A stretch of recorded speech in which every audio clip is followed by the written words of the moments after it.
Bannamawulire wamu ne bannakyewa enkya ya leero bakedde kweyiwa ku kkooti ya Buganda Road ng'omulamuzi Ssanyu Mukasa atandika okuwulira omusango gwa bannamawulire ababiri abaakubwa omusirikale wa poliisi Joram Mwesigye ngono yali aduumira poliisi ya Old Kampala.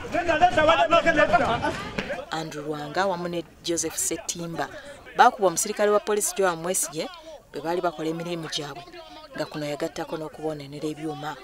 Lwanga wa WBS abadde alina okulabikako mu kkooti eno okuwa obujulizi kyokka tasobodde kubanga akyali mukosefu naye nga kino tekirobedde munne bwe baakuba Joseph Ssettimba owa Vision Group okuwa obujulizi ku Mwesigye.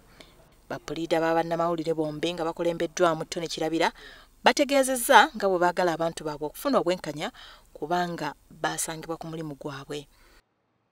Puliida wa Mwesigye George Spencer asabye kkooti okugaana ebizibiti ebireeteddwa ng'agamba kizibu kya kukasa nti ebyo byennyini bye bibadde bireeteddwa kyokka Kirabira agamba nti obujulizi bwe balina bumala bumazi era nga buluma bulungi Mwesigye. Mwesigye yakwatibwa nga 15 omwezi ogwa January era naggulwako emisango 3 omuli okukuba bannamawulire n'abatuusaako ebisago wamu n'okwonoona ebyuma byabwe.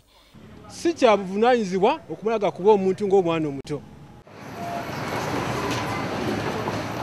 Kkooti yamukkiriza okweyimirira ku kalu ka mitwalo 800 n'abamweyimirira ku bukadde 2 ezitali za buliwo.